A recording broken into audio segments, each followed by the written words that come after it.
Bueno, revisemos un poco de la drogodependencia. Se define como un trastorno crónico conductual recurrente que depende de una predisposición biológica. Hay una predisposición a instalar una dependencia. No todos los pacientes van a caer en una adicción como tal. Son algunos pacientes nada más. Pero sin lugar a dudas, la presencia prolongada de las drogas de abuso en el cerebro van a llevar también a la instalación de la dependencia. O sea, el hecho de ir consumiendo frecuentemente puede llevar perfectamente a la instalación de la dependencia y hay fármacos que tienen una mayor capacidad de instalar dependencia que otros. Eso también es importante tener presente. Hay varios fármacos mucho más adictogénicos hacia los pacientes que otros. La pasta base tiene una capacidad adictiva muy alta, la pasta base de cocaína. Y el cigarrillo es otro también, el tabaco. Bueno, ¿Sí? ¿Por qué la pasta base sería distinta a la cocaína en cuanto a adicción? Porque lleva otros componentes. La pasta base generalmente va mezclada con otro tipo de sustancias. La mezclan con cafeína, la mezclan con más sustancias y eso lleva a que los efectos de liberación de dopamina sean incluso más altos que la cocaína. Generalmente no es pura la pasta base, es mucho más impura que la cocaína. Por eso. Bueno, estas drogodependencias se van a caracterizar siempre por la búsqueda y uso compulsivo de las drogas. Se habla de dos fases en las dependencias. Hablamos de una primera etapa, que en el fondo, en esta primera etapa se busca experimentar efectos placenteros o aliviar malestares internos que tienen los pacientes, quieren olvidar en muchas cosas los problemas de su vida diaria y eso los lleva a evadirse utilizando estas drogas de abuso. Pero en la segunda etapa, o ya cuando el consumo es reiterado, ya no hay un placer o una búsqueda de placer, simplemente está evitar el malestar derivado de la deprivación, evitar el síndrome de abstinencia. Eso es lo que buscan los pacientes cuando ya están en un estado avanzado de adicción. No es por búsqueda de placer, es porque ya le está generando malestar. Bueno, y hay varias variables simultáneas, tal como yo les había mencionado recién. Está el agente, hay agentes con mayor potencial de reforzamiento que otros, pero esto guarda relación con el inicio del efecto. El huésped también es importante, hay un polimorfismo genético que lleva a una mayor tolerancia, una tolerancia innata y a instalar más frecuentemente una dependencia. También los trastornos psiquiátricos están propios de un huésped, también pueden favorecer la instalación de una drogodependencia.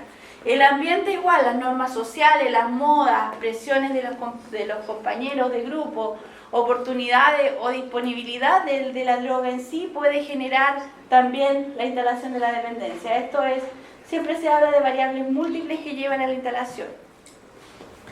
Los fármacos reforzadores en general van a llevar a un aumento o a la probabilidad de que se vuelva a ser administrado el fármaco.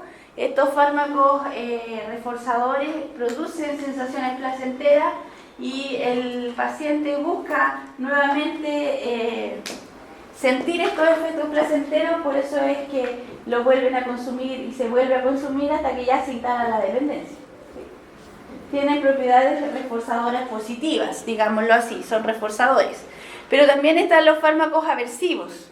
Los fármacos aversivos, en este caso, la administración puede disminuir porque al primer contacto con la droga produce una sensación de malestar muy grande.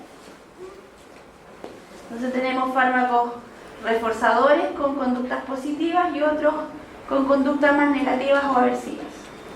La morfina puede considerarse un fármaco más aversivo que reforzador. En un primer momento, en un primer contacto, los fármacos como los opioides generan un efecto muy desagradable en los pacientes, con náuseas, con vómitos. Pero tras los primeros síntomas de desagrado o desagradable, viene una intensa euforia y una sensación absolutamente placentera. Entonces, como el paciente experimenta primero esta aversión y luego el efecto muy placentero, prefiere soportar este efecto aversivo, igual se queda con la conducta placentera. Entonces eso también lo lleva a que hay mucha adicción también a los opiáceos, entre ellos la heroína, uno de los problemas más importantes tanto en Estados Unidos como en Europa. Ese fue el parlante que se apagó. Entonces, las regiones cerebrales involucradas, hablamos de que eran muchísimas.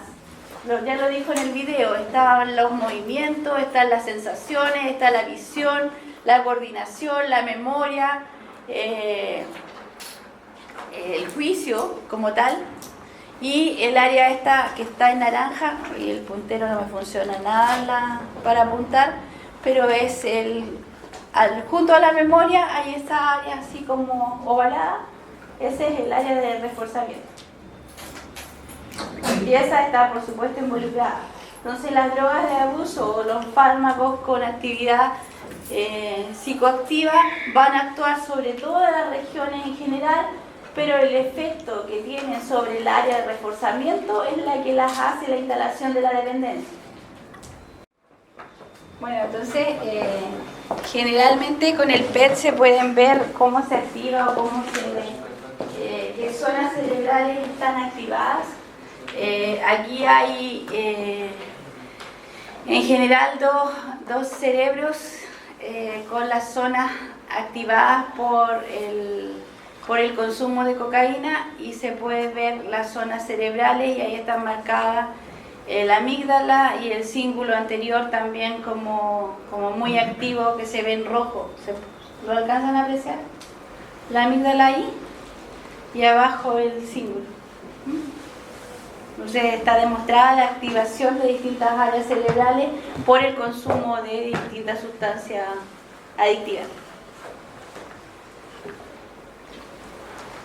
Tal como les dijo el video recién, todas las sustancias tienen en común activar ¿qué núcleo? Accumbens, ¿cierto? Esta es parte del área de recompensa. Cada uno de los distintos fármacos que tienen acción en el sistema nervioso central van a actuar sobre su propio sistema, o sea, esto no se vayan a confundir y diciendo, no, si todos van a activar el núcleo accumbens, sí, todos activan el accumbens, pero lo activan de distinta manera.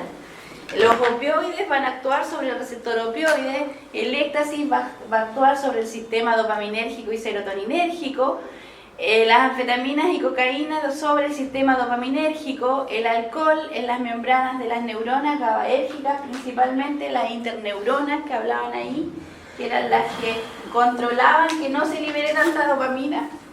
Entonces, si no está presente esta interneurona, está inhibida o está aumentada, entonces vamos a tener una mayor expresión de dopamina. Eso es lo que se puede ver.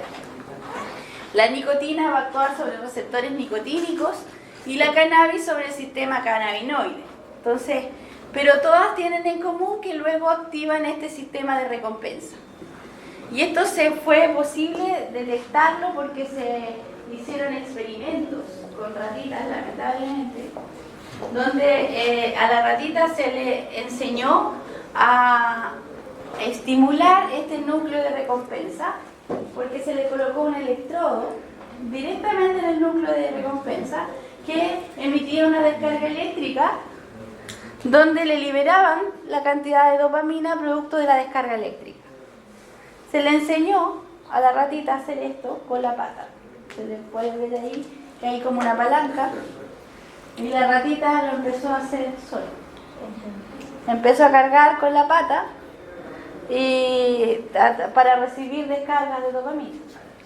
Lamentablemente esa ratita dejó de comer, dejó de beber agua y dejó de todas las otras conductas porque lo único que quería era repetidamente estar cargando la palanca.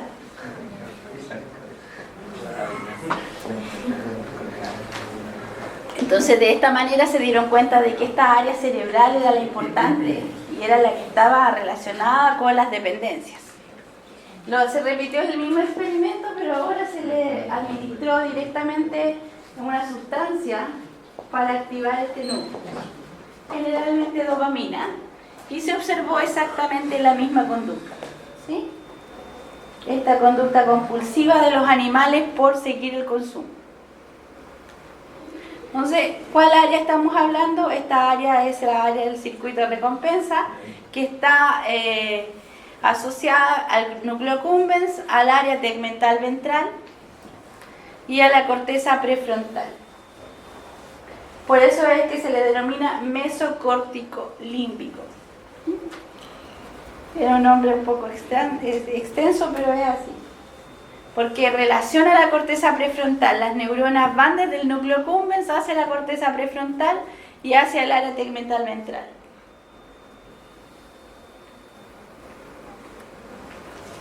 Tal como escucharon, hay un circuito de inhibición hacia la corteza prefrontal y en el fondo no hay hay un relevo, ¿cierto? Y no se piensa mucho, simplemente se actúa. En el caso de cuando ya está instalada la dependencia. Entonces, aquí más o menos, ¿cuáles son los neurotransmisores asociados? Tenemos neuronas dopaminérgicas involucradas, están neuronas GABAérgicas, están neuronas noradrenérgicas y las encefalinas también. Los opiáceos van a actuar más sobre las encefalinas, ¿cierto? Las encefalinas son derivados opiáceos que van a activar esa vía. Y a través de esa vía vamos a activar el BTA y el núcleo accumbens. Y entonces tenemos que tanto la cocaína, los opiáceos, los cannabinoides, la fenciclidina, la ketamina y la nicotina van a actuar sobre esa vía. Los opiáceos también pueden activar directamente la otra vía sobre noradrenérgica también por esta acción sobre la propia encefalina. Se piensa que el alcohol también actuaría a nivel de estas membranas, pero los barbitúricos y todo a través de estas vías GABAérgicas que están ahí. Inhibiendo esas vías, entonces ahí se activan las otras. Esa es la idea. Recuerden que las neuronas GABAérgicas son inhibitorias. Si nosotros las activamos, van a estar más inhibidas todavía. Entonces, el sistema mesocórtico-límbico, este nombre tan extenso, involucra entonces la corteza prefrontal, el núcleo accumbens, la amígdala y el área tegmental ventral. Hay circuitos dopaminérgicos, circuitos GABAérgicos y circuitos de glutamato asociados en este control. Todos están interconectados y todos están absolutamente regulados. El GABA es el que se encarga de regular estas zonas para que estas zonas no se activen, para mantenerlas bajo raya. Son interneuronas, en el fondo lo que están haciendo es tratar de evitar una sobreestimulación tanto de dopamina como de glutamato, los dos, porque la dopamina es la que genera el placer, la que genera esta conducta de satisfacción, y el glutamato es la que se refiere a la memoria, a la instalación del recuerdo, ¿sí?, de la actividad. Entonces, desde ese punto de vista, eso es lo que va ocurriendo. Entonces, ese es el centro de recompensa y fue posible instalar estos electrodos justo en el centro de recompensa.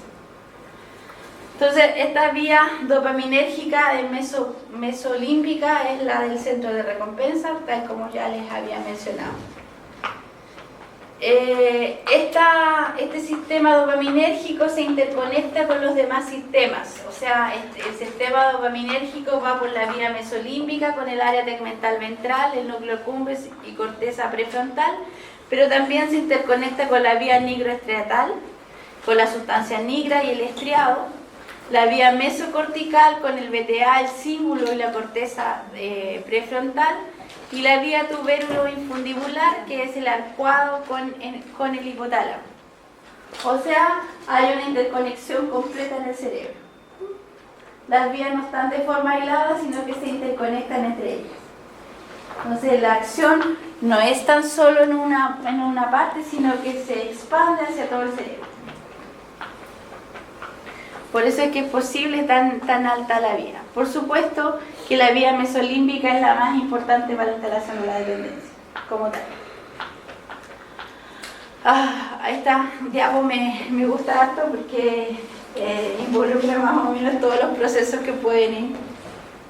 Se ve un poco compleja, pero no es tan compleja finalmente si uno la la explica un poco. Aquí hay una central, hay una neurona dopaminérgica, que es la que guarda un control bastante estrecho de todo esto, y es la que en el fondo nos va a dar este circuito de recompensa, pero esta neurona dopaminérgica está absolutamente regulada.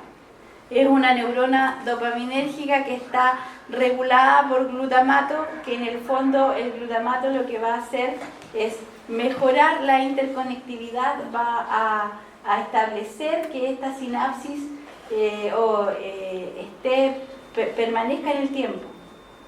Lo que hace el glutamato es la potenciación a largo plazo. ¿Han escuchado hablar de la potenciación a largo plazo? La plasticidad sináptica. ¿No?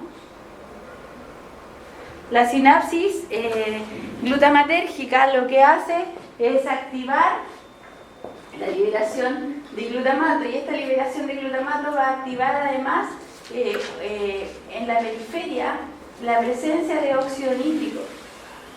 La óxido nítrico sintasa se estimula, y al liberar óxido nítrico llega a la presinapsis, a esta sinapsis dopaminérgica, estimulando aún más.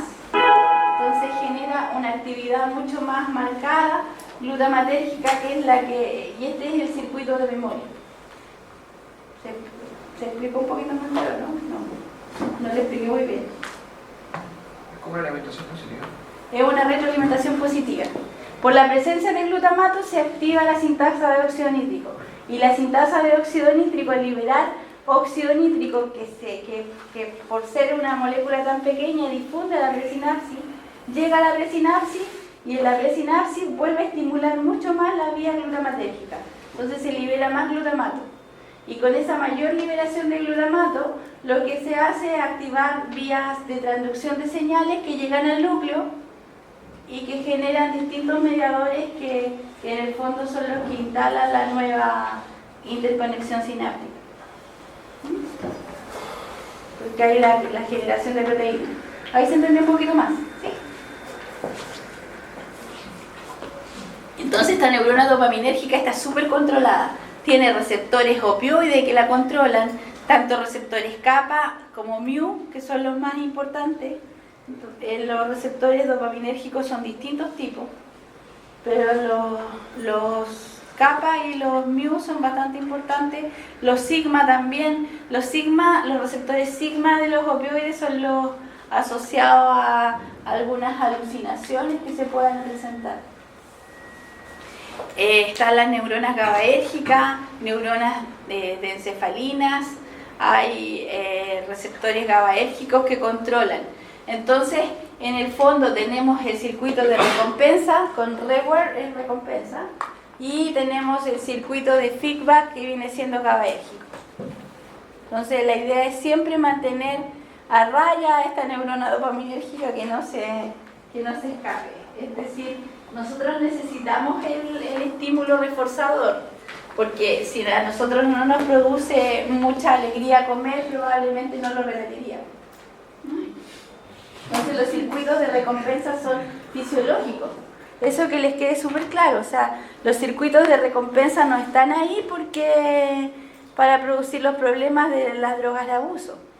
Los circuitos de recompensa son circuitos fisiológicos. Nosotros los utilizamos para poder generar conductas repetitivas que nos llevan a la sobrevida del animal.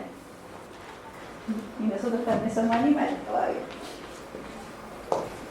No nos han reemplazado los robots. Entonces, esto viene desde los animales más primitivos. Estos circuitos de recompensa, la verdad es que han perdido cada vez que evoluciona, y en general el hombre como ser más evolucionado de todo, a nivel cerebral, logra controlar mucho más los impulsos. En el caso de los animales tienen este circuito de recompensa muy, muy desarrollado. Ellos responden principalmente a la estimulación. ¿Sí? Entonces, eso es el detalle. Bueno, y la clasificación de la dependencia: tenemos depresores del sistema nervioso central, psicoestimulantes, psicomiméticos, y el tabaco y la nicotina, que lo vamos a dejar un poquito separados. ¿Sí? Esa es la clasificación que vamos a hacer. Vamos a partir hablando un poco los depresores, luego los psicoestimulantes, los psicotomiméticos y el tabaco y la nicotina. Entonces, continuando con estos depresores, los opioides son dentro de los depresores y también el alcohol, que son los que vamos a revisar, pero hay varios más. También tenemos los medicamentos inhalantes, como también son depresores. La diferencia entre ellos son, entre los distintos opioides, generalmente es relativa a la vida media, y algunas diferencias en la estructura hacen que tengan ciertos cambios en la vida media y también en el perfil farmacodinámico. Algunos son un poco más potentes que otros. En el caso de la heroína, es la misma morfina, solo que tiene un grupo metilo más. Esa es la diferencia, y al tener este grupo hace que, o sea, esta diferencia estructural pequeña hace que se metabolice dentro de nuestro sistema y alcancemos mayores concentraciones de morfina. Además, el otro metabolito también es activo, entonces lamentablemente eso hace que se potencie bastante más y las acciones depresoras sean más potentes de la orina. Y por ende también su potencial de dependencia a la droga. Se produce mayor dependencia a la morfina inclusive. No traje agua. Qué terrible.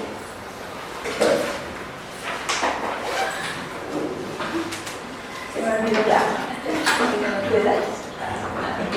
Bueno, ¿cómo es el desarrollo de la dependencia en general? Hablamos de que para estos depresores se instala la dependencia producto de las primeras experiencias en general. Y en esa primera experiencia, yo ya les decía, hay una sensación desagradable, un poco aversiva al comienzo, no es tan agradable como en el caso de otras drogas. Sin embargo, como se producen estas sensaciones de euforia tan intensa, estas son despreciadas un poco, esta sensación aversiva, y las personas dependientes se quedan con la euforia nada más. Ese es el detalle. Es por eso que estas sensaciones son bastante breves y en general los adictos van buscando más sensaciones placenteras a la vez y comienzan a aumentar cada vez más el consumo. Generalmente se producen varias complicaciones. No hay que olvidar que la dependencia y la tolerancia ya las hemos ido revisando y siempre van a estar presentes, pero igual hay otros problemas que son bien importantes y siempre recordar el peligro de usar las inyecciones. En el caso de los pacientes que son dependientes de morfina y heroína, estos medicamentos son por vía endovenosa. Entonces la utilización de la misma jeringa produce bastantes infecciones que también lo llevan a la muerte. ¿Sí? Profe, la primera experiencia siempre va a dar náusea, vómito independiente de la dosis. Generalmente sí, hay algunos pacientes que tienen más tolerancia a la sensación de vómitos y náuseas y no les produce tanto desagrado, pero igual es una sensación un poco individual. Pero sí que son aversivos, o sea, te van a producir náuseas y vómitos sí o sí. Independiente de la dosis, generalmente es la susceptibilidad del paciente. Cuando la morfina se utiliza mucho como fármaco terapéutico para los pacientes que tienen un dolor agudo o crónico. Un paciente que está con una intervención quirúrgica generalmente usa morfina. Pero como está bajo estado de sedación y generalmente está saliendo un poco de la anestesia, no a todos les da la sensación de náuseas y vómitos. Algunos la toleran mejor, otros la toleran peor. Pero sí que se está descrito como un fármaco que produce náuseas y vómitos.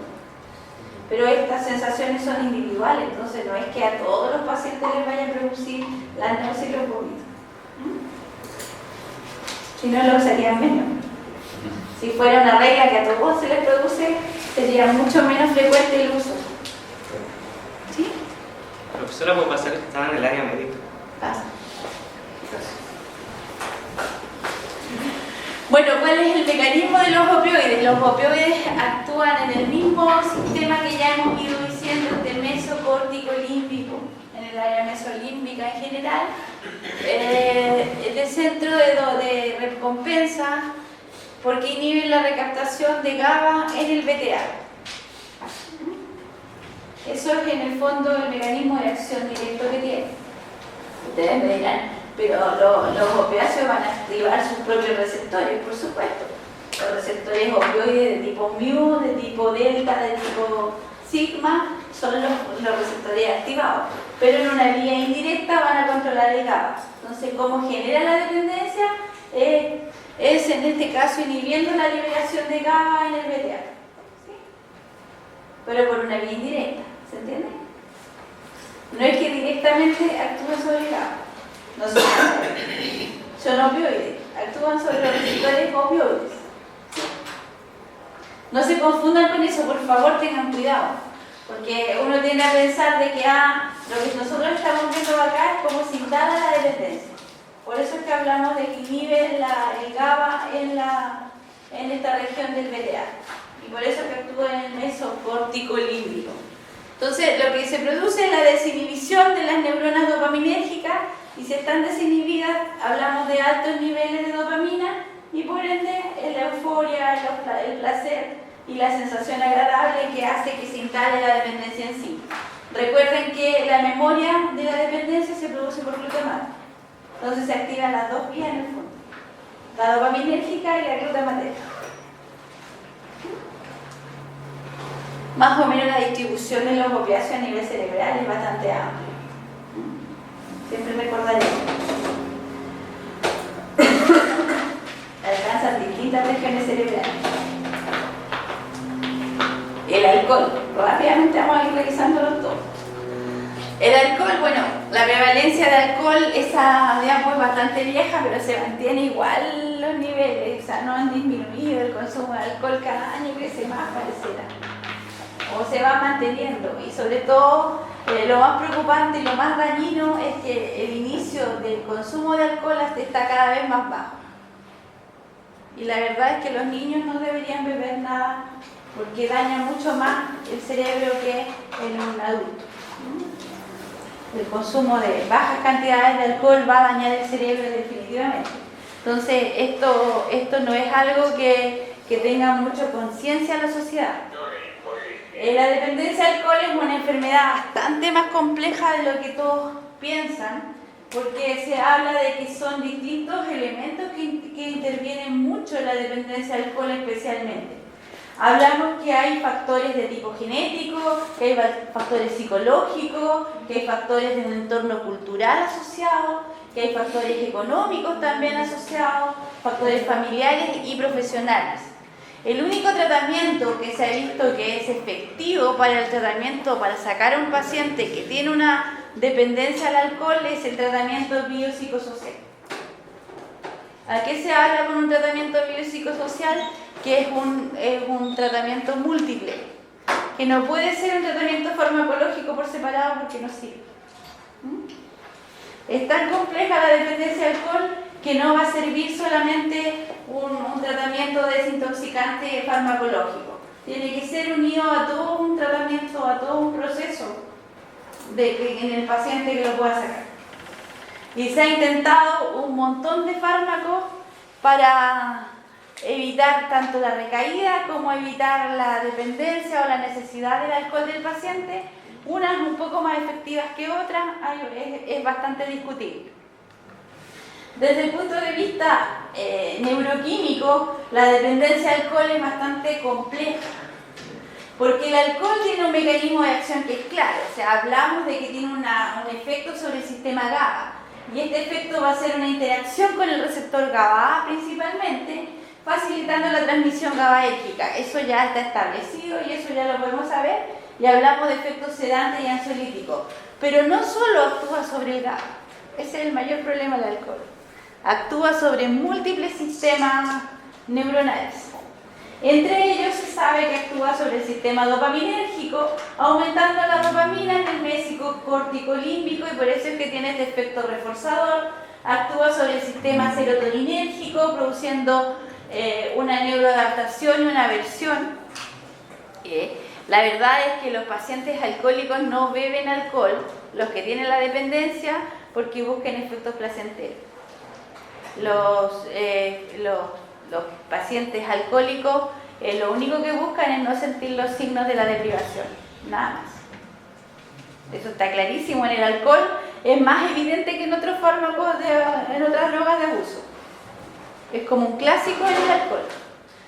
Pero a la vez el mecanismo de acción es diversos neurotransmisores. Hablamos de que el alcohol actúa sobre los receptores opioides, actúa sobre los receptores mu y sobre el receptor kappa. Actúa sobre la transmisión glutamatérgica, bloquea el receptor NMDA, produciendo también efectos hipnóticos y sedantes y con la neuroadaptación. Por eso es que se instala la dependencia en sí. Efectos sobre el eje hipotálamo-hipófisis con liberación de corticotrofina. Es decir, la corticotrofina nos va a llevar a mayor liberación de ¿qué neurotransmisor?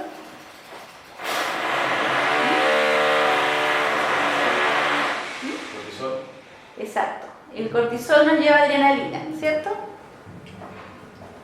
Entonces, generamos estrés. Efectos sobre el sistema dopaminérgico, ya lo habíamos mencionado, ya estaba también. Entonces, son múltiples los niveles a los cuales actúa a nivel cerebral. Y esto es solo a nivel cerebral. Ahora, a nivel sistémico, estamos hablando mucho más acciones del alcohol, ¿cierto? Por la facilidad que tiene el alcohol de cruzar todas las membranas, nos puede llegar a todos los sitios. Hablamos de efectos beneficiosos directamente del alcohol y efectos negativos también. ¿Qué efecto beneficioso puede tener el alcohol? ¿Qué dices?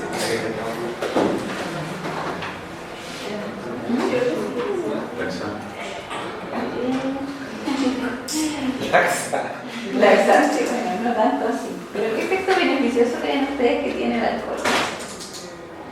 Ansiolítico.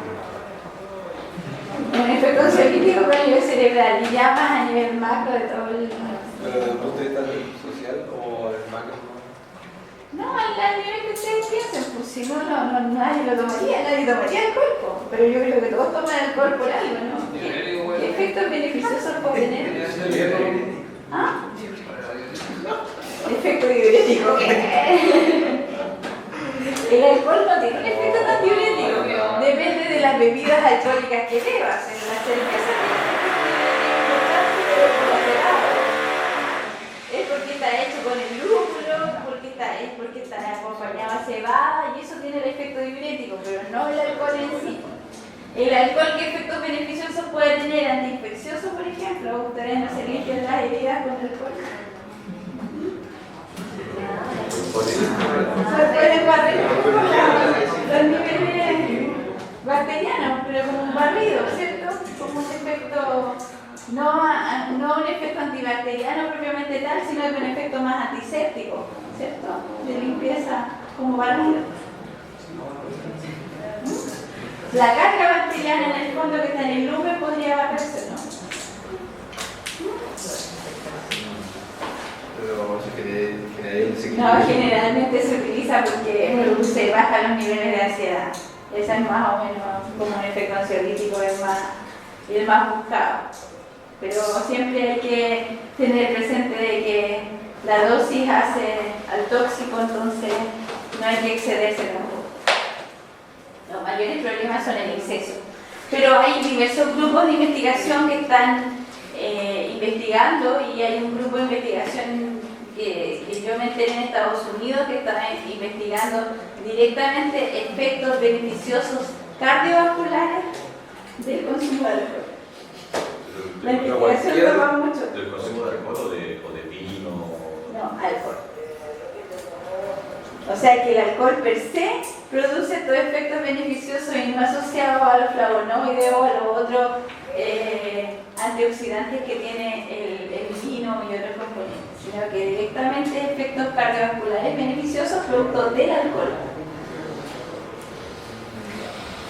Bueno, me llamó un poco la atención esa investigación, por eso se las menciono, ni más que nada porque Mi amigo participaba, un amigo bioquímico participaba estudiando en Estados Unidos y se tuvo que regresar a Chile porque dijo que la práctica al final te estaban preparando cerveza y no sé qué más. El laboratorio dijo capaz que termine alcohólico aquí, así que mejor me regreso a Chile. No sé por qué. Sí, porque el profesor, el director de la investigación, estaba a favor del alcohol, del consumo de alcohol. Entonces promovía el consumo de alcohol en el laboratorio. Eso es como decir que la cocaína sirve de buena porque hay que psicóloga. Claro, es una cosa muy es más o menos parecido. Entonces, pero esto es más que nada, es como se los cuento más que nada para que sepan que la investigación puede dar para mucho. Entonces, hay que tener un poco de cuidado de criterio y también de revisar los efectos pro y en contra. Entonces, ganarían mucho más los efectos dañinos de un consumo de alcohol repetitivo que beneficioso directamente. O sea, los efectos son a múltiples sistemas y lo más probable es que terminen sin hígado antes de ver efectos beneficiosos. Bueno, ¿cómo pueden influenciar y cuáles son los sistemas que intervienen, que son los más importantes? Hablamos de la transmisión opioidérgica. Este es un papel muy importante en la dependencia de alcohol. Se ha demostrado que las endorfinas que se liberan por el consumo de alcohol intervienen en esta motivación por el consumo. Y este aumento de la liberación de endorfinas es la que nos produce el bienestar del consumo de alcohol, el que se asocia a este consumo de alcohol. Entonces esto estimula al paciente a continuar bebiendo y esta sensación placentera, la liberación de endorfinas. Obviamente se pueden liberar endorfinas haciendo deporte o teniendo otras que son mucho más sanas que el alcohol en sí.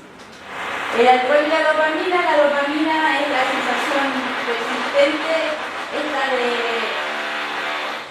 sensación placentera, pero que la que se produce mucha tolerancia. Entonces por eso que esta tolerancia al alcohol es la que lleva a inducir a aumentar las dosis de alcohol para seguir teniendo los efectos. Si se recuerdan del video, hablábamos de que se produce una down regulation, ¿cierto? Ahora con términos farmacológicos del número de receptores, una disminución hacia abajo, y esto hace que donde hay menos receptores disponibles se necesiten más liberación, más dosis para producir una liberación que active el sistema en sí, y es por eso que se explica la tolerancia. Pero además el alcohol produce una tolerancia farmacocinética.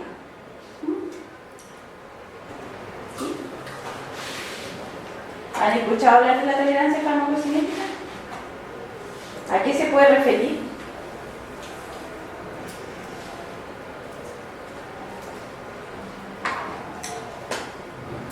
Una autoinducción enzimática. Se activan, por la presencia del alcohol, se activan sistemas enzimáticos para metabolizarlo más rápido. Entonces, una persona que está acostumbrada a beber alcohol va a metabolizar mucho más rápido que alguien que no consuma casi nunca. Pues también por un autometabolismo, ¿sí? También se puede dar que se disminuya la cantidad de enzimas por un daño hepático. Ah, sí, eso ocurre después, sí. Eso ocurre cuando el daño ya es más crónico. Recuerden que la capacidad hepática es bastante amplia, entonces cuando ya estamos hablando de un daño hepático es cuando ya prácticamente el hígado se ha perdido más de un 50%. Entonces, pero previo a eso hay una inducción, hay otros sistemas enzimáticos que se activan para poder metabolizar esta cantidad de alcohol que va llegando diario. Pero por ejemplo, no hay algún estudio que diga cuánto es el consumo que una persona tiene que... ¿Cuánto es un consumo que no produzca daño? No, ¿cuánto es la cantidad de alcohol de para que se genere un daño importante? ¿Cuánto es la cantidad de alcohol? Generalmente se habla de que más allá de 2 copas de alcohol de vino, y que la cantidad de vino viene siendo a un 11%, puede generar problemas. Pero esto es constante diario. Diario. Por eso es que te aconsejan como un consumo saludable de alcohol, 2 copas de vino para un hombre y 1 copa de vino para una mujer. Tenemos menos tolerancia y menos enzimas para metabolizar. Y el vino hablamos de 11 grados más o menos, que es lo que tiene el vino normalmente. Entonces si hablas de una bebida alcohólica más fuerte, estás hablando de menos cantidad, obviamente. Entonces el consumo diario de bebida con más cantidad de alcohol va a producir daño, no va a producir tantos efectos beneficiosos. Los efectos beneficiosos asociados a los flavonoides o al consumo de cerveza es con bajos niveles, no es con alto. ¿Sí? Porque hay harto en internet, ustedes pueden buscar y van a ver un montón de efectos beneficiosos asociados al vino y la cerveza principalmente. ¿Sí? Pero no hay nada nada escrito como por ejemplo cuántos litros de, no sé, acá en Chile el consumo de alcohol no va tanto por el vino ni por la cerveza, o sea, eso es como ya como lo común, como tomar una bebida, pero es que es así, pero el alcohol que más se consume, a mi juicio es uno de los más rajas que existe, que el pisco, o sea, tomar pisco es mucho más, 4 veces más dañino que tomar un vino. No se toma poco, o sea, hoy día por eso es que depende mucho de la frecuencia. Y se habla que se puede instalar, por ejemplo, dependencias al alcohol incluso de fin de semana. Y eso es grave, porque estás hablando de que no son pacientes de que estén tomando todos los días, sino que solo los fines de semana. Pero el problema está en que no saben detenerse. Entonces, cuando no pueden detenerse, es un paciente que está con problemas. Porque una persona que empieza a sentirse que ya tiene un grado de embriaguez tiene que decir, parece que ya no, esto ya no está haciendo, ya no es divertido, o sea, ya no es por pasarlo bien, entonces es porque no me puedo detener. Eso ya es dañino, eso ya habla de un nivel de daño, ya hay una dependencia, hay un cierto grado de dependencia. A lo mejor es más fácil salir de esa que salir de que toma todos los días, pero igual es un problema. Jaime, te voy a preguntar algo. No quería preguntar cómo uno puede comprobar si es más dañino un tipo de alcohol, pero... Es más que nada por los grados alcohólicos, que se habla que uno es más dañino que el otro.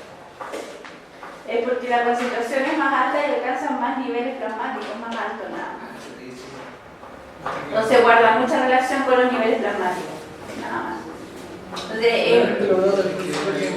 Por eso es que los grados de alcohol están en relación a las concentraciones plasmáticas que alcanza el alcohol, que son las que van a llegar al cerebro, porque se difunde rápidamente, o sea, es prácticamente automática la cantidad de alcohol que le llega al cerebro. Se difunde muy rápidamente por el tamaño del alcohol. El alcohol es una molécula de tamaño muy pequeño. Entonces, pero eso depende, entonces igual es preocupante en ese sentido. Los bebedores de fin de semana deberían tener cuidado cuando tú no puedes detenerte, cuando tú necesitas, la verdad es que les produce un poco de risa, pero hay chicos jóvenes y es lamentable que no tienen control, que pierden el control. Entonces, si tú pierdes el control, tú estás a puertas de tener una dependencia grave, de algo que ya te empieza a llevar a beber todos los días. Entonces es bien complicado, no es un tema menor, a veces uno lo puede tomar un poco a la risa, un poco a la chacota, porque igual el alcohol tiene eso social de que te lleva a compartir y que te lleva a desinhibirte un poco y eso produce un poco pero cuando eso pasa comienza la parte más depresora a primar, entonces, y cuando ya tú pierdes los controles es grave, no es por gusto, no es por placer. Pero tiene mucha culpa la publicidad que se hace acerca del alcohol, porque realmente uno se para a pensar en los comerciales, por ejemplo, de Cristal, donde muestran tremendo carrete, combina, mucho, lo único que realmente uno puede acceder a toda esa cantidad de estupideces que muestran es el alcohol. O sea, estamos hablando de que en un carrete pocas veces mina, y aparte nos muestran como en una playa increíble y todos con autos bacanes. Y lo único que pueden acceder es la felicidad que da. Por eso es lo que yo les digo, pues sí, por eso es que hay un mostré toda la primera parte que hablaba de los centros de placer y de dependencia. Y la publicidad apunta hacia lo que te produce placer, a lo que te produce alegría, a lo que para ti sería algo estupendo. O sea, poder pasarlo bien, pasarlo divertido con cosas que te gustan, autos caros o qué sé yo. O sea, te van a apuntar a todo eso, porque la publicidad, la máxima del publicista es poder vender y apuntar hacia lo que te produce efectos agradables. Es lo mismo de las dependencias se instalan porque te producen cosas agradables. Si a ti te produjeran solamente cosas desagradables, nadie bebería, nadie fumaría, nadie buscaría ningún tipo de distractor. Ese es el detalle. Entonces, volviendo a la clase, vemos que también actúa sobre el sistema serotoninérgico, está muy asociada a las dependencias al alcohol también a depresiones. Eso está absolutamente demostrado. Y la verdad es que los fármacos serotoninérgicos llevan a una disminución de los consumos de alcohol. Entonces, se habla de que los pacientes alcohólicos también generalmente vienen asociados con un grado de depresión importante. ¿Sí? ¿Fluoxetina se utiliza para...? Sí, fluoxetina u otros derivados, principalmente inhibidores selectivos de la recaptación, porque los tricíclicos vamos a tener mayor grado de interacción. ¿Sí? Entonces, el GABA, el glutamato, todos estos fármacos van ejerciendo efectos importantes, vamos generando una disminución de los impulsos eléctricos y esto nos lleva a este nivel de depresión, que el organismo en general, el cerebro va a tender a adaptarse, si eso es lo más importante es la adaptación. Está la presencia de la droga en forma constante, en forma frecuente, en forma diaria, entonces el cerebro tiene que adaptarse. ¿Y cómo se adapta? Se adapta modificando el cerebro, modificando la misma estructura, modificando las interconexiones sinápticas. Y es por eso que se aumenta este sistema glutamatérgico y es por eso que se instala la memoria, que es lo que ya vieron en el video. Entonces, con todo esto, lo que se trata de buscar es corregir toda esta excitabilidad neuronal y se ha estudiado y se ha tratado de buscar distintas vías para poder disminuirla. Se ha intentado varios tratamientos, varias formas terapéuticas de intervenir los pacientes dependientes de alcohol, algunas con un poco más de éxito, otras con menos. Pero hoy en día en Chile hay dos tipos de tratamiento. Está por un lado el acamprosato, que es un antagonista del receptor NMDA, y lo que se está buscando es disminuir el craving, que quiere decir la recaída del paciente. Es esa necesidad imperiosa de volver a consumir. ¿Sí? Antagonista del NMDA. Es un antagonista competitivo, o sea, lo modula nada más. O sea, el profe que hace como que es como que estuviera ebrio, pero no está así. No produce eso. Lo que produce el cerebro es evitar que exista la necesidad imperiosa de volver a consumir. Entonces actúa... No produce el efecto ansiolítico, no es un efecto ansiolítico per se, es un efecto directo que nos activa como el recuerdo del consumo. ¿Sí? Entonces como que lo bloquea. Pero ¿cuál es? Y es por eso que el acamprosato podría servir para otras drogas de abuso, porque actúa directamente sobre el circuito reforzador, sobre la memoria. Y esa fue mi tesis de pregrado. Investigar si servía para la dependencia de morfina, que estaba diseñado para el alcohol. Sí, lo tengo. Ahí hacía sufrir a los pobres animalitos. Eran tiempos negros. ¿En serio? Eran tiempos negros. No tenía la conciencia que tengo ahora sobre los animales y todo. Era un poco más joven, entonces no. ¿Ah? No, lo que pasa en mi tesis doctoral yo trabajé con cultivos celulares, eso sienten un poco menos. No, es que sí, bueno, ahora en los últimos años En los últimos años se ha desarrollado mucho más los conceptos bioéticos y ahora para la experimentación animal uno tiene que justificar cuántos animales va a usar y por qué los va a usar y tiene que estar en concordancia con la estadística. Cuando yo hice mi tesis de magíster, o sea, mi tesis de pregrado fue en el año 2000, hace hartos años atrás. Entonces, con esto yo ya, ahí no había tantos comités de bioética como hay ahora. Entonces, tampoco, si bien hacíamos se hacía en base a la estadística para no matar tantos ratones, creo que igual era excesivo el número. Yo creo que deben haber muerto en mis manos. Bueno, yo no los maté directamente, pero por mi causa unos 400 ratones. Ratoncitos de esos blancos chiquitos. Pero por otro lado, si yo no lo hubiera trabajado con ellos tampoco hubieran existido. O sea, es que es verdad, o sea, es lamentable, pero es cierto. O sea, si los cruzaron y la existencia de ellos fue para la experimentación. Es así, o sea, es la realidad.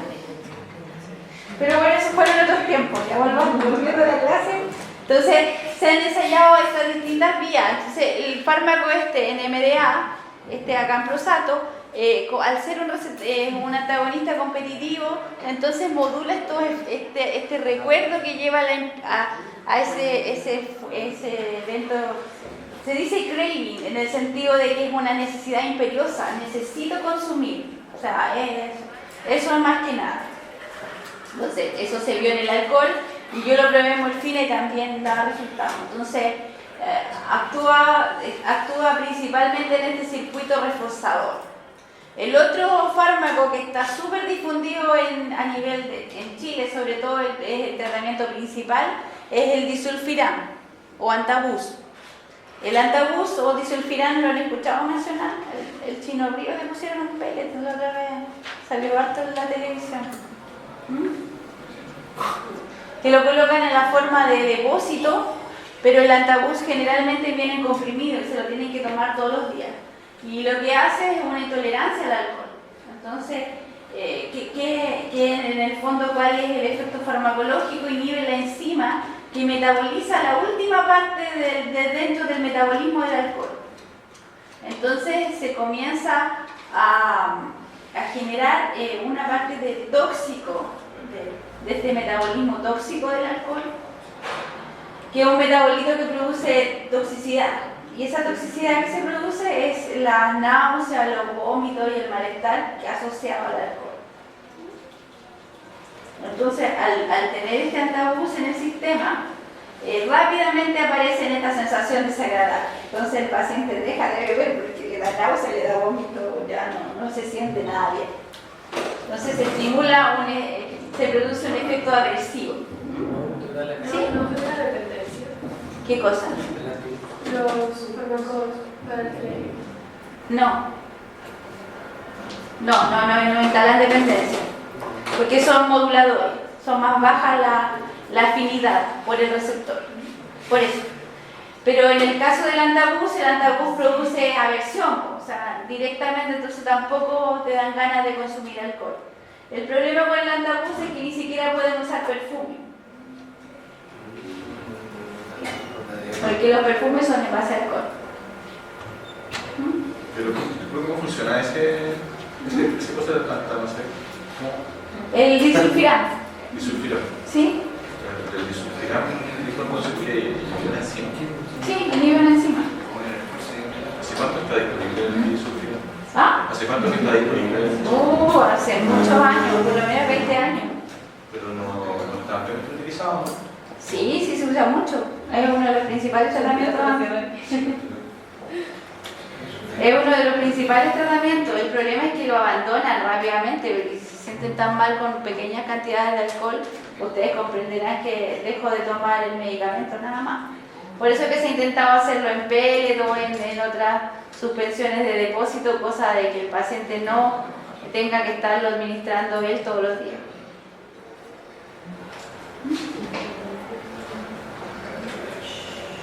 Pero es complicado, no es fácil, o sea, no... Entonces, estas son las teorías. Ahora quería volver. Me adelanté contándoles, pero aquí viene la diapositiva. Entonces tenemos la teoría del refuerzo positivo. En este caso la dependencia es una consecuencia directa de estas capacidades euforizantes.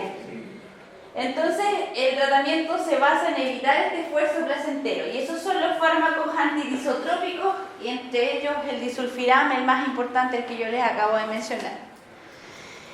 Entre paréntesis, se habla de efecto disulfiram con cualquier tipo de interacción que interactúe con la metabolización de esta enzima y el alcohol. Es por eso que ustedes cuando sigan en farmacología 2 vamos a ver varios antibióticos, incluso algunos otros fármacos que se les dice que tienen un efecto antabuso disulfiram, porque ellos interaccionan con la enzima y producen los mismos efectos que produce el disulfiram, estos efectos desagradables con el alcohol. Entonces el alcohol estaría contraindicado con esos fármacos. Ya parece que salió uno con efecto disulfiram de los que hemos revisado, ¿cierto? Creo que sí. Bueno, pero entre los antibióticos hay varios, entonces una cefalosporina por ahí son bien importantes, entonces los médicos en general tienden a decir que está tomando antibióticos, no puede beber por nada de nada alcohol. Pero son solo algunos de los fármacos que tienen esta interacción y que van a hacer al paciente sentirse muy mal. ¿Por qué no se aconseja beber alcohol cuando se está con un tratamiento antibiótico? Porque el alcohol tiende a bajar las defensas, tiene un efecto inmunosupresor. Entonces, si tenemos las defensas bajas y estamos con antibióticos, o sea, no es muy bueno beber alcohol, entonces es mejor decirle a todo el mundo no beba alcohol si está tomando antibióticos. Pero no es que las interacciones de los antibióticos todos interaccionen así como son estos antibióticos distintos, que es por la inhibición de la enzima que van a producir problemas. ¿Quedó claro? ¿Sí? Bueno, el refuerzo negativo. Entonces, el consumo se mantiene en el tiempo debido a la aparición de la tolerancia y del síndrome de abstinencia. El síndrome, entonces, para tratar de sacar a este paciente, se trata de evitar este síndrome de abstinencia. La desintoxicación del paciente parte por el uso generalmente de un ansiolítico que evite entonces esta superansiedad que tiene el paciente por el consumo y por no sentir estos síntomas negativos de la deprivación. Y eso es benzodiazepina, las mismas que ustedes conocen. ¿Sí? Y yo les decía, la sensibilización neuronal, en este caso este impulso irrefrenable con el consumo que se denomina craving, y esto se basa en estas fármacos anti-craving que evitan que este paciente caiga y recaiga y otra vez vuelva a consumir. Estas ganas imperiosas por el consumo. ¿De qué manera actúan esos fármacos anti-craving? Son antagonistas en NMDA. ¿Cuál sería uno tipo de esos fármacos? El agamprosato, el que le acabo de contar antes.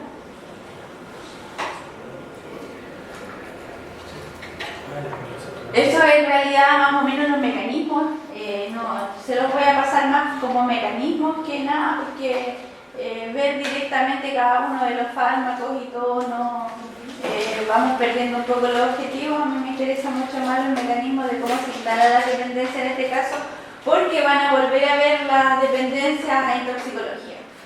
Entonces ahí van a volver a revisar todos los fármacos de nuevo, así que ¿para qué vamos a repetir tantas veces? Vamos a quedarnos con lo importante que es cómo se instala, ¿sí? Y las dependencias y todo lo demás lo vamos a revisar un poco, la farmacocinética y farmacodinámica en el taller, ¿ya? Los solventes inhalables también producen depresión, son bien importantes en ese sentido. Tenemos varios tipos distintos, están las colas o adhesivos industriales, entre ellos el tolueno y el xileno. Ya se sacaron de muchos, antes hasta los adhesivos que estaban en el hogar tenían tolueno y xileno, ahora son libres de tolueno afortunadamente porque hacían un mal uso, pero todavía los solventes industriales pueden contener cantidades de tolueno o xileno, pero ellos lo usan en las condiciones adecuadas, entonces de ventilación, y tienen un montón de cuidados. Por lo menos los caseros ya les sacaron el tolueno y el xileno, eso es importante tenerlo bien presente. Ya no lo tienen. Los aerosoles y los fluorocarbonos también pueden producir depresión. Los gases anestésicos, que ya ustedes revisamos, ¿cierto? Cuando los revisamos aquí, ¿Se acuerdan que tenían un efecto GABAérgico, pero mucho más marcado y más extendido? Incluso se hablaba con los gases inhalantes que al ser tan fácil que difundan por las membranas, los daños podían ser mucho más amplios y los efectos mucho más marcados. ¿Se acuerdan? Entonces aquí hablamos del etílico, el cloroformo, el óxido nitroso, el hidrato de cloral y varios más. El amilbutil, isobutil, nitrito son otros de los tratamientos, o nitrito de amilo, el más conocido. En este caso se utiliza para el tratamiento de la angina, y el isobutil nitrito, que viene los desodorantes ambientales. Esa es una de las últimas dependencias casi no tan últimas, pero sí que hay instaladas varias dependencias a los desodorantes ambientales. Extrañamente buscan cualquier tipo de sustancia. Yo no sé cómo investigan también para encontrar los fármacos que producen efectos a nivel del sistema nervioso central. A mí no se me hubiera ocurrido jamás ponerme en el desodorante ambiental.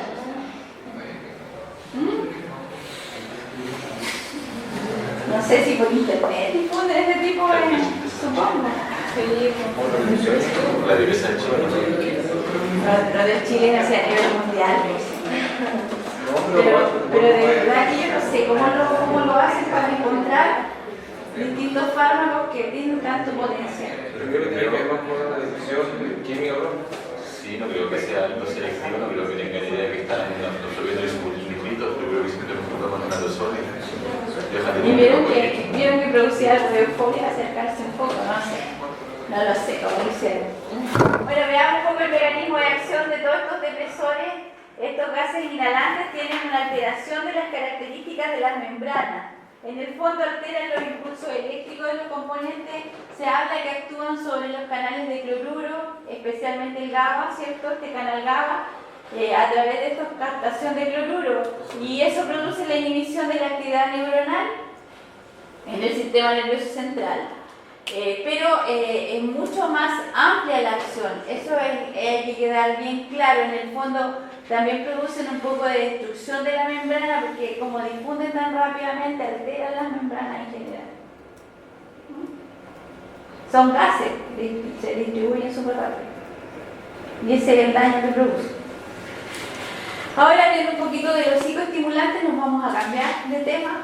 Los psicoestimulantes, como ustedes lo saben, no vamos ya a actuar sobre los receptores GABAérgicos ni sobre los canales de cloruro.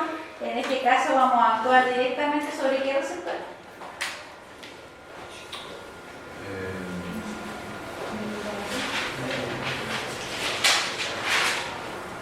¿Cuáles son las que producían el placer? ¿Qué es una monoamina? ¿Ah? ¿Una monoamina? Dopamina, principalmente, sí, entre las monaminas. Y también hay algo de acción sobre noradrenalina, igual puede ser. Se veamos un poco de los estimulantes. Los mecanismos de acción van a implicar una reducción de los sistemas de alerta o de vigilia. En este caso son varios los psicoestimulantes y las vías, los mecanismos de acción son un poquito distintos, pero todos nos pueden llevar a la instalación de dependencia. Hablamos de la cocaína, tanto la cocaína base como el clorhidrato, la anfetamina y la metileno dioxianfetamina, más conocida como éxtasis, ¿cierto? El MDMA y todas las drogas de diseño asociadas. Son un montón. No coloqué todos los nombres, pero son muchísimos. Cada vez sale uno nuevo. Eso es lo peor del caso. Eso entre paréntesis, cuando siempre que habla el ISP y que habla del servicio médico legal, habla del problema que tiene aduanas, por ejemplo, en relación a las drogas de diseño. Están estipuladas en el Código Penal como esta y esta, con nombre, con el nombre químico, la estructura y todo, como droga de abuso, entonces que está penado por la ley, el transporte, que es tráfico y que genera todos los problemas, todas las penas del infierno asociadas a la ley 20.000, ¿cierto? Por el tráfico de drogas. Pero como cada vez salen nuevas drogas de diseño, le cambian una molécula química y ya no es la que estaba descrita, entonces ya no tiene ninguna pena. aunque los encuentren con una gran cantidad, en el aeropuerto, o internándola o transportándola. Y es así de complicado. Entonces cada vez salen distintas drogas y eso tiene que ser listado, tiene que ser actualizado de forma muy frecuente porque la síntesis química le van variando una pequeña molécula y ya no es la que está descrita, entonces ya no tiene ninguna pena judicial. Y ustedes que están estudiando farmacología saben que las modificaciones estructurales, ¿qué es lo que nos pueden producir? ¿Cambios de qué tipo? Y también farmacodinámicos. Pueden aumentar la potencia, pueden ser más peligrosas que las anteriores. Entonces eso también se va perdiendo, porque los traficantes no les interesa saber mucho ellos no saben nada de farmacología, entonces simplemente les interesa ganar dinero. No sufrir, le hacen pequeñas modificaciones químicas tratando de perder el efecto farmacológico, nada. Bueno, el CAT con la cateonina y la metcateonina, estas están más asociadas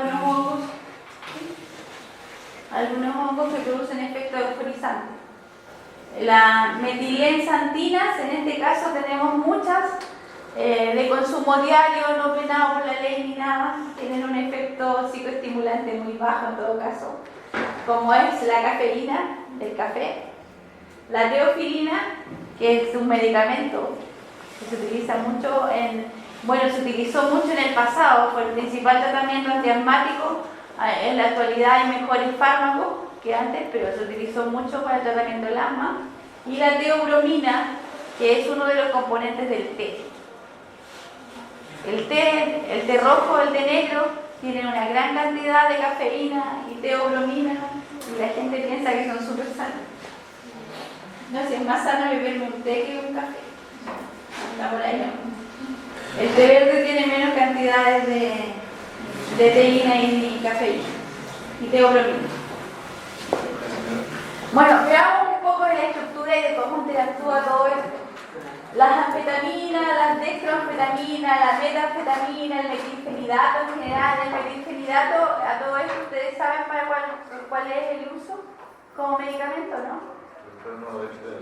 Lo habían escuchado ya, sí. El trastorno del déficit atencional y muy prescrito en Chile, lamentablemente, a pesar de todo el control de stock que le hacen, a pesar de venderlo con receta cheque, igual se prescribe demasiado en Chile. ¿El Ritalin? ¿Ah? ¿El Ritalin? Sí. ¿Y por qué se prescribe demasiado? Porque los profesores. No es tanto por eso, es porque los quieren tener así súper tranquilos y súper concentrados y ojalá que los molesten, sobre todo los cursos grandes. Y eso ayuda al sistema escolar, a mantenerlo así, ojalá sin mucha actividad. Pero si se hace un análisis fino, la cantidad de niños que en realidad tienen un déficit atencional es mucho más bajo. Incluso el psiquiatra que describió por primera vez la patología del trastorno de déficit atencional antes de morir, dijo que lo que él había descrito no tenía ninguna asidero. ¿Es real eso entonces? ¿De verdad se arrepintió después de haber? Sí, se arrepintió. Lo que pasa es que depende mucho de la conducta, depende de un montón de características y no es tan así de que sean tantos niños con un déficit atencional. Eso no es tan real. Los niveles es más que nada por la presión de los colegios, que los padres llevan al neurólogo y prácticamente obligan a los neurólogos a que los mediquen a los niños. Entonces eso quiere bien. Hay mucho que aclarar. Entonces, las metileno-dioxianfetaminas, MDA o éxtasis, la fenfluramina, que hay varios. ¿La fenfluramina la han escuchado mencionar? ¿Ah? La fenfluramina se utiliza para bajar de peso principalmente. También se vende con receta cheque y también se prescribe en Chile y es principalmente para disminuir la ansiedad, el apetito por comer y lo utilizan para bajar de peso. Pero también es un psicoestimulante. en esos casos no es mejor dar los fluoxetina. Es que depende, po. Si el paciente es por ansiedad nada más que come, podría ser con fluoxetina un buen tratamiento, pero hay algunos pacientes que no cursan con grandes niveles de ansiedad simplemente porque les gusta comer. Entonces eso es complicado, o sea, eso va mucho más, también va en el tratamiento que escoge el paciente. Bueno, la idea es que libera las monoaminas en la terminal sináptico, principalmente entre las monoaminas que se destacan son la noradrenalina y la dopamina, pero también serotonina, ¿sí?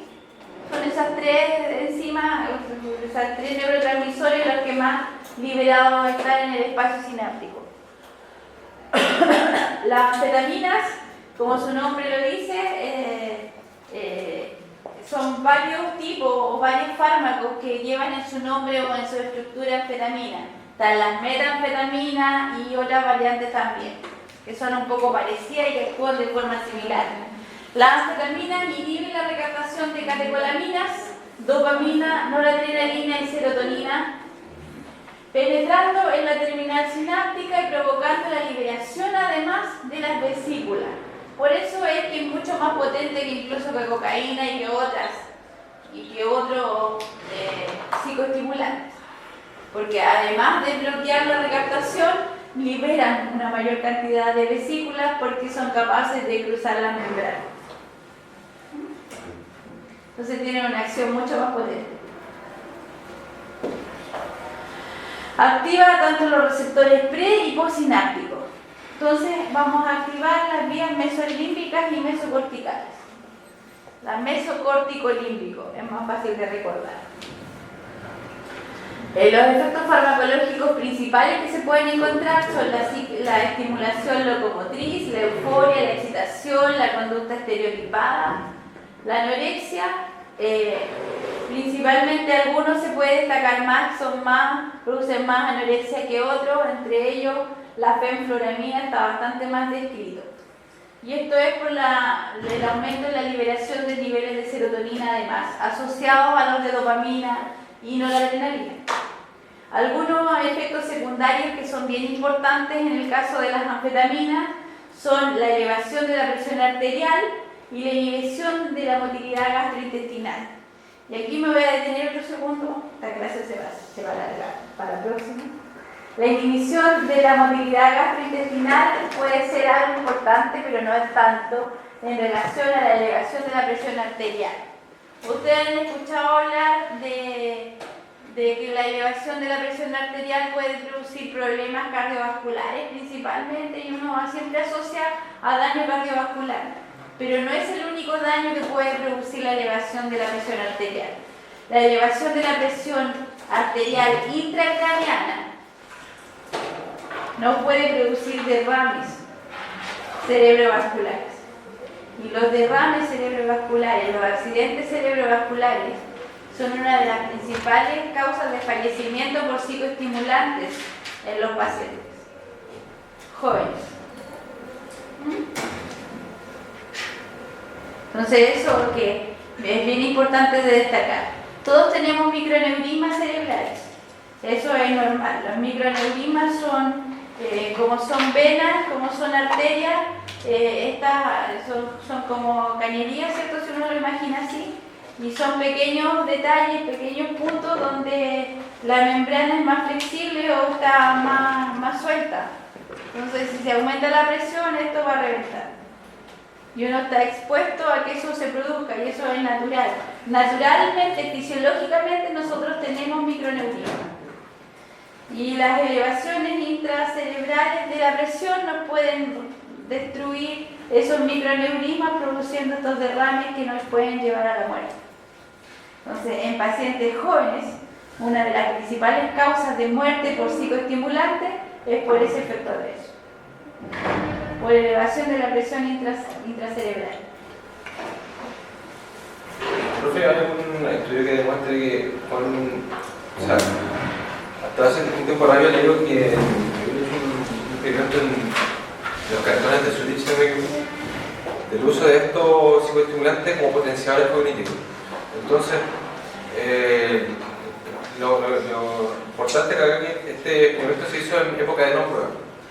Claro, algunos aumentaban su capacidad cognitiva, pero al fin y al cabo era casi lo mismo que los niños que aumentaban su capacidad cognitiva, pero siendo, si ellos tomaban placebo, ¿no? Pero entonces, ¿cuánto de cierto y verdad hay que aumenta la capacidad cognitiva? O sea, yo no leí más de ese estudio, pero... Sí, se puede aumentar la capacidad cognitiva por el uso de psicoestimulantes y eso está absolutamente demostrado. El problema son los riesgos. O sea, tú puedes consumir cocaína para poder producir más, para poder pensar mejor y para todo lo demás, pero la dependencia que se te va a instalar y el riesgo de dependencia, el riesgo de tolerancia, el riesgo de este tipo de efectos adversos puede ser mucho mayor que lo que tú estás ganando como productividad. Y aparte que el cerebro tiene una capacidad finita, tú estás sobreexplotando tu cerebro, en algún minuto tu cerebro va a decir ya no puedo más. ¿Y cuánto? O sea, toda la estimulación que uno le haga al cerebro te puede pasar la cuenta. En el fondo hay un medicamento ahora que está bien de moda, que es el modafinilo. El modafinilo altera los ciclos de sueño y es muy común en universitarios usarlo porque como disminuye el sueño te permite estudiar más tiempo. Pero tu cerebro tiene una capacidad finita y va a llegar el minuto en que no vas a poder más. Por mucho modafinilo que tomes vas a quedar durmiendo una semana. Pero ¿cuánto es la capacidad que se puede llegar? Porque en este estudio demostraban que, por ejemplo, de la metanfetamina, la cocaína, cafeína y un placebo no había gran diferencia, claro, no era una diferencia radicalmente como de 40%, era 5 o 10% más. Es que hay una... En el fondo es muy individual lo que tú estás diciendo, y por eso es que los estudios no te pueden definir exactamente cuánto es, porque depende mucho, varía mucho de individuo en individuo. Hay individuos que con drogas de abuso van a rendir un montón y hay otros que prácticamente no le hacen nada. Hay personas que consumen marihuana y la marihuana le produce un efecto de euforia y hay otros que le produce una depresión tremenda. O sea, en el cerebro tiene un sistema muy regulado, un sistema neuroquímico muy estrecho y la regulación del cerebro es muy compleja. Entonces lo que a ti te puede producir un efecto, a mí no me lo va a producir. Es muy relativo. Entonces poder producir y poder decir este fármaco tiene tal efecto es complicado en el sistema nervioso central. Entonces, sí se han estandarizado fármacos que tienen una acción antidepresiva, sí se han estandarizado estos que tienen una acción psicoestimulante, pero la estadística siempre es controvertida. Entonces, depende del N y de cuánto se estudia. O sea, igual eran hartos estudiantes que utilizaban que no quieren. Sí, pues complicadito eso. Aparte que mientras más pequeños, más paradojales son los efectos. Por eso es que el metilfenidato, que es un psicoestimulante, en los niños que tienen un déficit atencional los tranquilizan, los relajan por el efecto paradojal. Pero no a todos los niños, hay niños que no responden. Pero eso no es ahora que tú ¿concentraría más o no concentraría más? Eso depende de tu cerebro. Depende de la conciencia. Sí. Profe, la fenfluramina que son Anorexígeno, ¿sí? no puede producir revuelo como se lo deja que comen. Se supone que, a ver, dentro de todo la fenfluramina se dice que es la que tiene menos revuelo. Pero sí puede producir algo de revuelo también.